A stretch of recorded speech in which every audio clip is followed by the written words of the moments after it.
हर हर महादेव। नमस्कार, प्रणाम दोस्तों, आप लोगों का स्वागत है रानदेवी ऑफिशियल चैनल में। आज मैं लेकर आई हूँ बहुत सुंदर सा प्यारा सा शिव पारंपरिक गीत। एक बार आप लोग जरूर सुने, अच्छा लगे तो लाइक कमेंट शेयर जरूर करें। चैनल पर नए हैं तो चैनल को सब्सक्राइब जरूर कीजिएगा। कहिया शिवाजी भेजी हो दियानी झारा, गौरा लामी हो के सिया झारा, गौरा लामी हो के सिया झारत झुरत शिवाजी आई हो गईनी चल, गौरा हमरा हो संगवा चल, गौरा हमरा हो संगवा। कोई से के चली शिवाजी रौरा हे संगवा, हम हाई महल के हो रानिया, हाई महल के हो रानिया।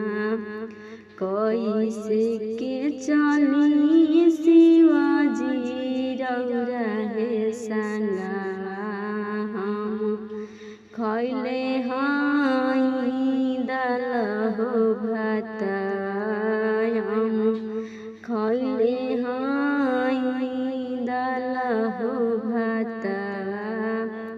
कैसे के चली शिवाजी रौरा हे संगवा, हम बैठल हाई करहो गड़िया, हम बैठल हाई करहो गड़िया।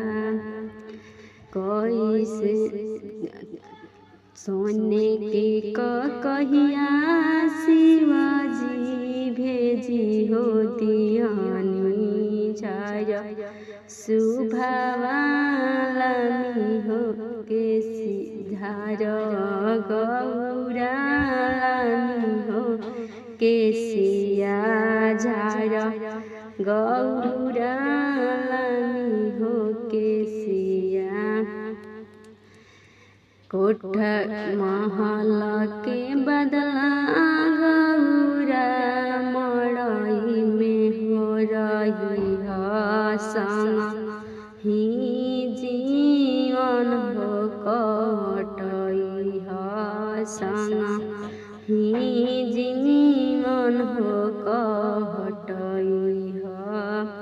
दाल भात के बदला सुबावा भैल हो भंगिया हो चबैहा, ही जिंदगिया हो कटई संग, ही हो जिंदगिया हो कटई।